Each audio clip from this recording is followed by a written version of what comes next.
Энэ өдрийн соён хүрдийн зочноор Монгол Улсын үндэсний статистикийн хорооны дарга Ариун Зайг ирсэн байгаа. Орой минь төргий танд. Орой минь төргий.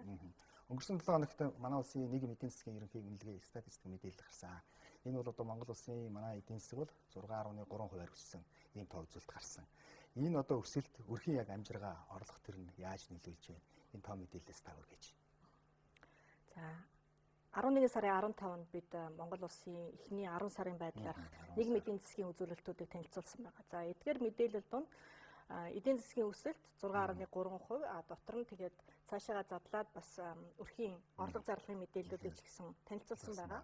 За 6.3%-ийн эдийн засгийн өсөлт нь өөрөө макро эдийн засгийн үзүүлэлт буюу эдийн засгийн салбаруудын идэвхжлийг харуулсан дүгнсэн үзүүлэлтүүд байдаг. Харин одоо өрхүүдийн амжиргаа буюу одоо жишээлбэл бид нар юу гэдэг 2 жил тутамдаа ядуурлын төвшинг зарладаг шүү дээ. Энэ үзүүлэлтүүд нь одоо өрхийн орлого зарлагын мэдээнээс гардаг статистикийн үзүүлэлт байгаа.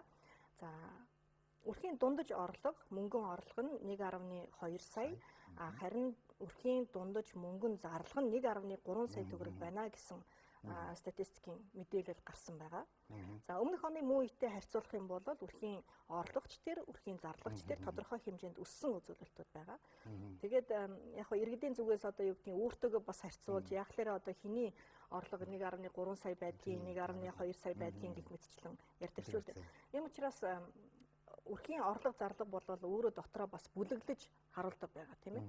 Тэгэхээр илүү одоо ойлгомжтой болох юм тул дүрсжүүлээд бас инфографик бэлдсэн байна. Өмнөх оны мөн үетэй одоо харьцуулахад жишээлбэл 300 мянган төгрөг хүртэлх орлоготой өрхүүдийг авч үзэх юм бол нийт өрхүүдийн 4.6%-ийг эзлэдэг. Энэ бол 42 мянган өрх одоо Монгол улсын одоо эхний 9 сарын байдлаар 300 мянган төгрөг хүртэлх мөнгөн орлоготой байна. Өрхүүдийн 13% нь бол 300-аас 500 мянган төгрөгийн орлоготой байна. Энэ нь бол нийт 118 мянган өрхийг бүрдүүлж байна. Өрхүүдийн 12.1% нь бол одоо 500-аас 700 мянган төгрөгийн мөнгөн орлоготой 110 мянган өрх.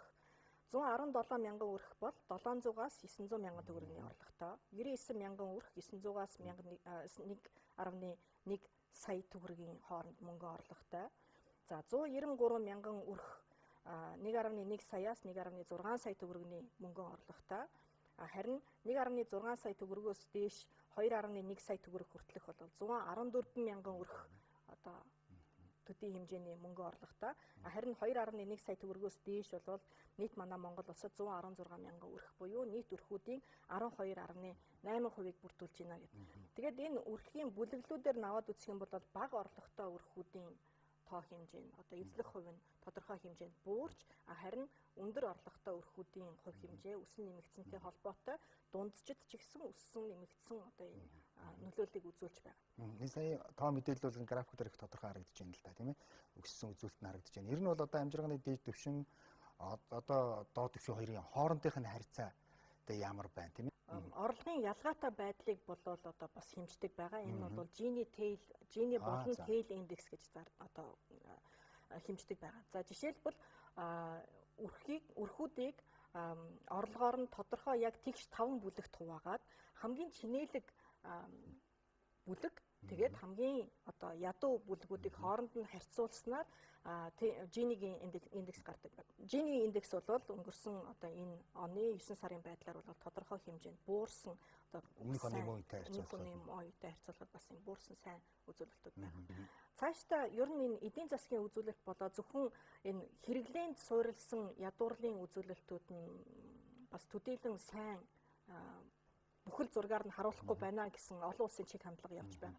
Үүнд ч гэсэн манай Монгол улс хөл нийлүүлээд эх оны 20 оны ядуурлын судалгааг гаргахдаа өрхийн нийгмийн эдийн засгийн судалгаанд олон хэмжээст ядуурлын судалгааны үзүүлэлтүүдийг бас оруулж ирж байгаа.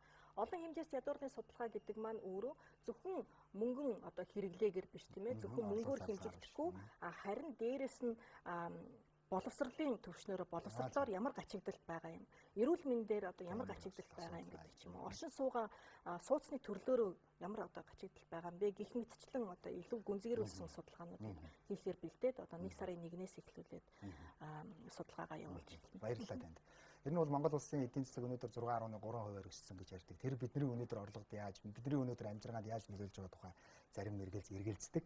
Тэгвэл энэ график тоо мэдээллийг сая ойлгомжтой байдлаар хүргэхийг бид нар одоо зорилоо. Ингээд эргээд цагийн хүрдэ үргэлжлүүлье.